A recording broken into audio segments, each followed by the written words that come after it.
Assalamualaikum warahmatullahi wabarakatuh. Kita rakam sambil driving macam ni lah. Okay, hari ni hari ke-6 Ramadan. Kita nak berkongsi sedikit dapatan daripada kelas saya semalam. Kelas Muslim Scholarship in Comparative Religion.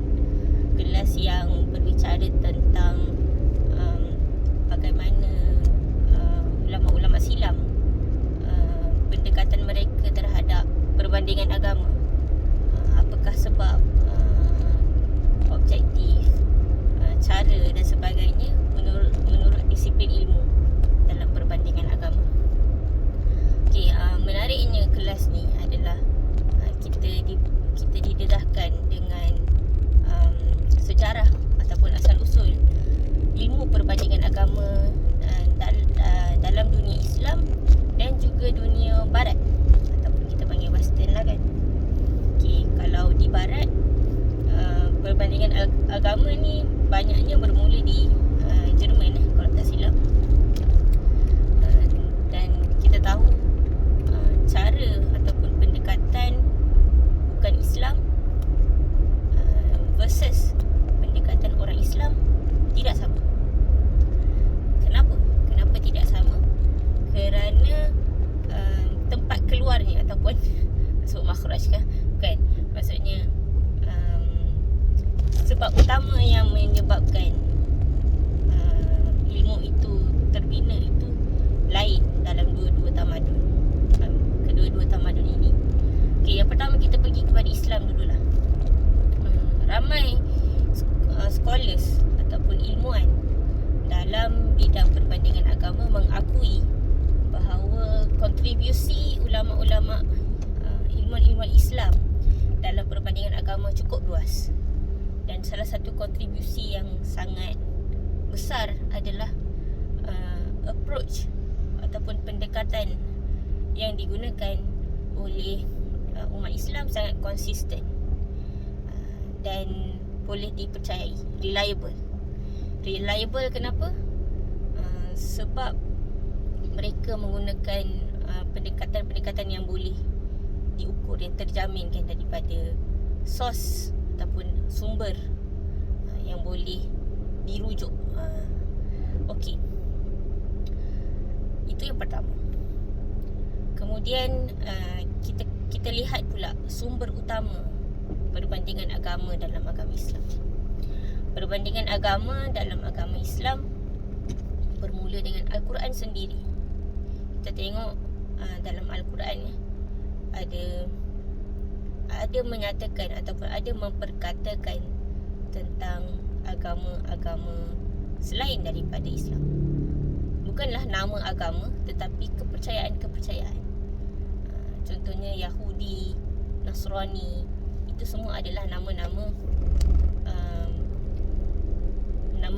golongan yang mempercayai sesuatu ataupun yang datang daripada sesuatu kaum yang mempercayai sesuatu. Contoh Yahudi datang daripada bangsa Yahudi yang mempercayai sesuatu. Nasrani datang daripada kalimah Nasara kan, ataupun tempat yang bernama Nus tak silap. Jadi dia memperkatakan tentang orang-orangnya yang mempercayai sesuatu. Musyrikun contohnya, orang-orang yang melakukan perbuatan syirik. Menariknya, kata pensyarah saya, belum lagi dia jumpa dalam Al-Quran yang menyebut nama agama itu secara spesifik. Maksudnya agama dari sudut agama macam Islam. Dia ada lagi dijumpai dalam Al-Quran. Kalau ada bolehlah kita share kan. Jadi sebab nama agama tu kita tahu sepanjang sejarah ketamadunan manusia berubah-ubah. Kan macam Kristian sendiri. Nama Kristian tu bila hadir? Kan? Nama Judaism, Jews tu bila dia hadir? Kan? Adakah nama itu diguna pakai sebelum ini? Sementelahannya agama Islam tu disebut secara spesifik. Inna dina indallahil Islam. Okey. Itu dari sudut sumber. Kemudian kita tahulah hadis, of course. Hadis tempat kita merujuk kata-kata Nabi yang banyak berdiskusi tentang agama.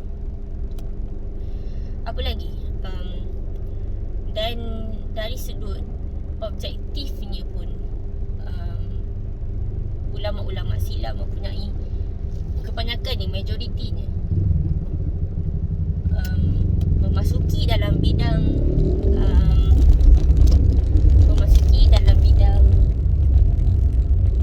perbandingan agama ini untuk membuktikan kebenaran Islam ataupun untuk melihat sejauh mana agama yang salah itu ataupun kepercayaan yang salah itu dia punya jauh ataupun dekat dengan Islam. Kalau dekat, apa metod dakwah? Kalau jauh, apakah yang jauh itu untuk menerangkan kepada umat ataupun kepada masyarakat.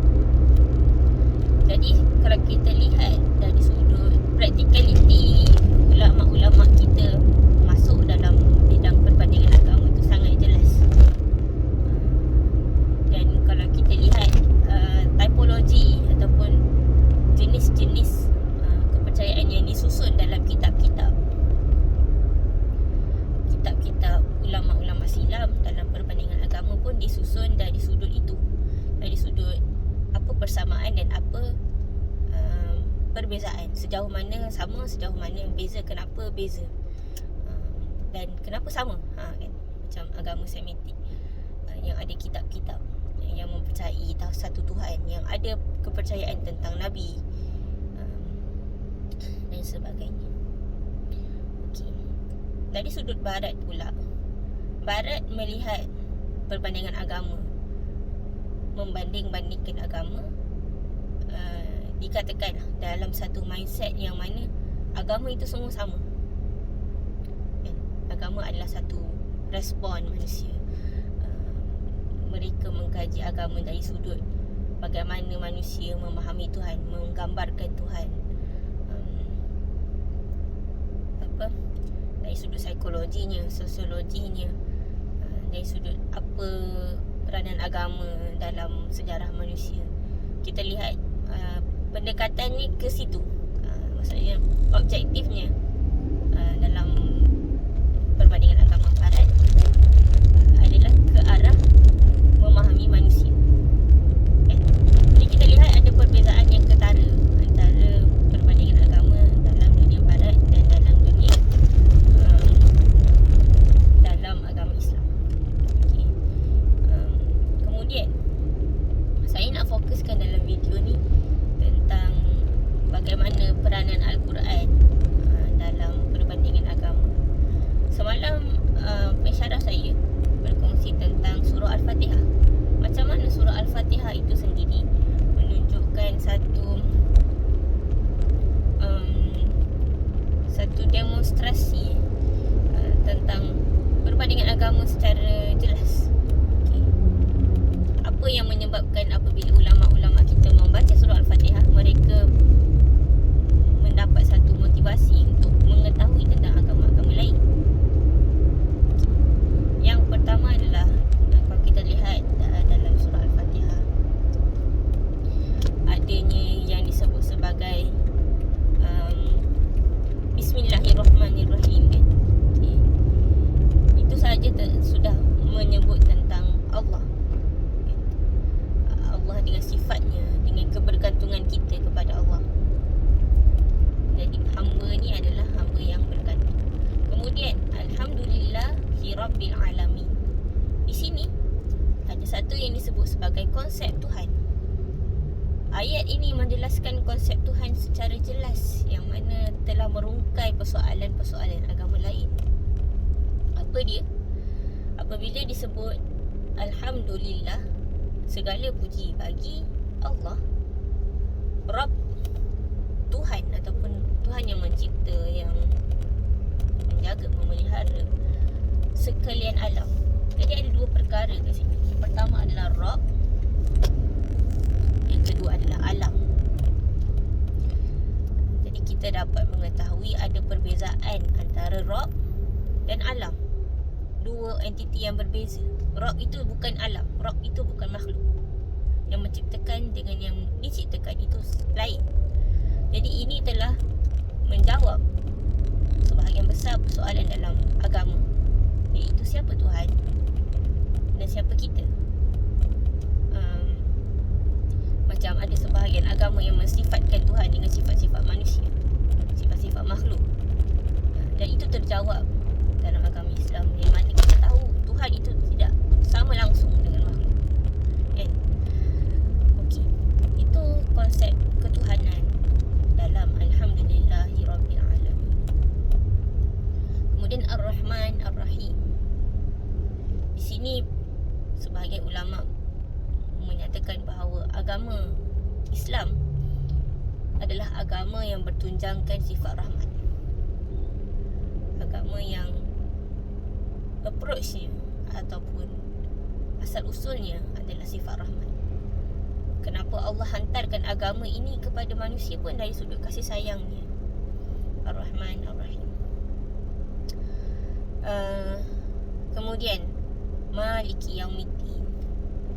Maliki Yaumiddin ini adalah tentang hari kiamat, kan?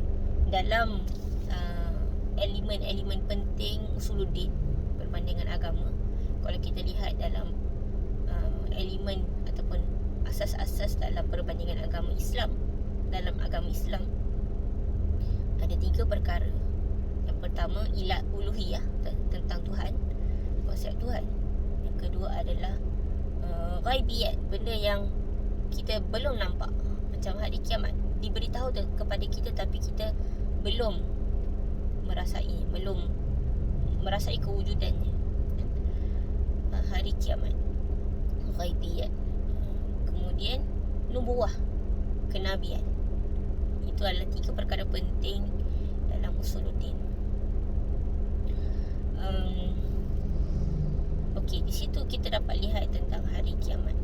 Satu benda yang memisahkan kita dengan banyak agama, banyak kepercayaan yang tidak mempercayai hari kiamat, dan bagaimana mereka mempercayai kehidupan setelah mati itu pun memiliki perbezaan yang ketara.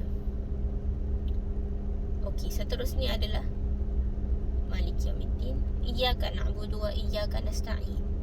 Dikatakan didahulukan iyyaka sebelum fi'il itu adalah untuk menunjukkan tauhid. Hanya satu Tuhan sahaja tempat kita menyembah dan tempat kita meminta pertolongan. Di sini kita memahami tentang siapakah hamba, apakah hamba perlu lakukan. Dia adalah hamba yang menyembah. Kita punya tanggungjawab menyembah dan meminta pertolongan.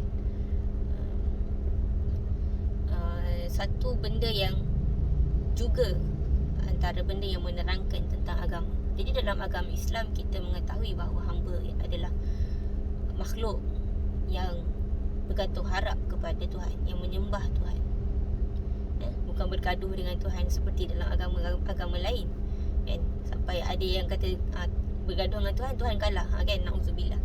Benda itu tak ada dalam agama Islam. Kemudian Maliki Yaumiddin, iyyaka na'budu wa iyyaka nasta'in, ihdinas siratal mustaqim. Di sini menunjukkan bahawa agama Islam itu adalah agama yang lurus, yang benar, yang tiada bengkang-bengkoknya, yang tiada keraguan padanya. Kita tahu istiqamah, istaqimu, kalau tak silap saya, ada satu konsistensi, kan? Yang menunjukkan bahawa jalan ini lurus. Kemudian datangnya doa, kan? Ihdinas siratal mustaqim tu, siratal ladzina an'amta 'alaihim, jalan orang-orang yang diberi nikmat kepadanya. Di sinilah sebahagian ulama perbandingan agama mengatakan tentang nubuwah. Siapakah orang-orang yang diberi nikmat? Kalau kita tengok tafsir ayat Al-Quran dengan ayat Al-Quran, orang-orang yang diberi nikmat adalah orang-orang yang orang-orang sebahagiannya adalah para nabi. Para nabi adalah orang-orang yang diberi nikmat. Antara nikmatnya nikmat hidayah, nikmat Allah Subhanahu Wa Taala, redha-Nya, kasih sayangnya. Dalam surah apa saya tak ingat yang mentafsirkan siapakah orang-orang yang diberi nikmat itu, sebahagiannya adalah para nabi. Jadi kenabian adalah satu elemen penting dalam memahami agama, terutama agama Islam. Sebab peranan para Nabi itu sangat penting untuk memahami agama Islam. Dan juga agama-agama lain kan, bagaimana agama-agama lain mempunyai konsep kenabian dan apa yang membezakan dia dengan kita. Ada yang mengatakan Nabi, agama lain mengatakan ada sebahagian Nabi itu Tuhan, anak Tuhan dan sebagainya. Bagaimanakah umat Islam memahami tentang kenabian? Dan sebahagian cara melihatnya adalah an'amta alaihim, orang-orang yang diberi nikmat oleh Allah terhadap mereka. Okey. Ghairil maghdubi alaihim waladdallin. Amin. Bukan orang-orang yang dimurkai dan bukan orang-orang yang sesat. Ini antara yang selalu kita dengar kan. Tafsirnya mengatakan orang-orang yang dimurkai itu adalah orang-orang Yahudi dan orang-orang yang sesat itu adalah orang-orang Nasrani. Bagaimana dan kenapa? Saya tertarik bila pensyarah saya kata mungkin orang yang paling memahami ayat yang terakhir ni adalah orang-orang yang belajar usuluddin. Sebab mengapa Allah spesifikkan dua sifat ini untuk membezakan antara Islam itu dengan agama lain? Kenapa dua sifat ini? Kenapa bukan sifat-sifat yang lain? Bila disimak-simak, dua sifat inilah antara sifat asas ataupun sifat utama yang menyebabkan terbentuknya agama-agama lain ataupun terbentuknya penyimpangan-penyimpangan kepada kepercayaan-kepercayaan lain. Yang pertama adalah maghdub. Maghdub ni kalau kita tengok sifat-sifatnya adalah orang-orang yang telah mempercayai sesuatu ataupun telah menerima bahawa sesuatu itu sebagai hakikat, namun mereka menolaknya ataupun melakukan sebaliknya atas dasar keangkuhan. Ini banyaknya dilakukan oleh orang-orang Yahudi dalam Al-Quran yang disebut, dan juga termasuklah orang-orang kita kan, yang mana even orang Islam yang melakukan yang sama boleh menerima yang disebut sebagai kemurkaan Tuhan. Tapi kita nak fokus tentang agama. So ada agama yang masih dipegang atas dasar keangkuhan. Dia dah tahu dah kebenaran Islam, tapi masih dipertahankan agamanya ataupun cuba untuk diubah-ubah manuskrip agama asalnya, macam Taurat dan Injil, atas dasar keangkuhan, atas dasar tak nak menerima agama yang telah terbukti benar. Okey. Itu pertama. Yang kedua adalah orang-orang yang sesat. Orang-orang yang sesat ni dikatakan orang-orang yang berbolak-balik hati ni, yang tidak tetap. Lain telah menyanggahi makna perkataan mustaqim tadi. Maksudnya dia sentiasa dalam keadaan berubah-ubah. Bagaimana kita melihat ini dalam konteks agama Nasrani? Kata pensyarah saya, pada bagaimana mereka mengada-adakan kepercayaan ataupun pengamalan rahbaniyah tani betada'uha, sifat rahbaniyah yang mereka ada-adakan dalam surah apa yang saya tak ingat, Qamar. Jadi mereka ada-adakan benda tu, macam paderi tak boleh kahwin, kena ada sifat zuhud yang melampau yang tak ada dalam agama kita, kan? Jadi benda tu adalah benda yang diada-adakan.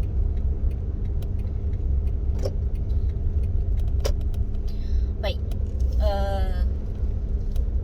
kita melihat berbolak-balik juga, ataupun tiada kepercayaan yang jelas tentang Tuhan, tentang hari kiamat dan sebagainya, adalah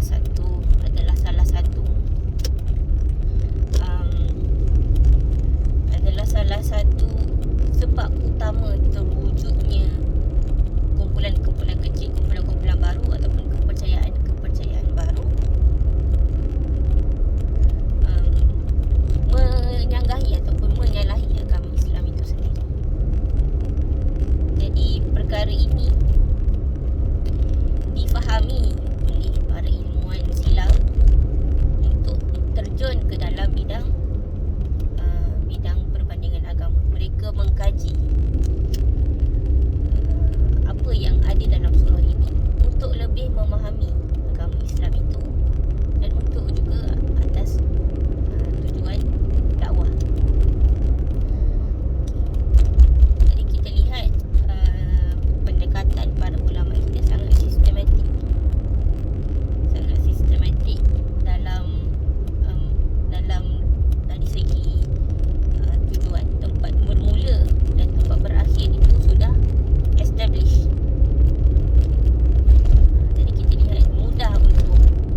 juga akui dan iktiraf.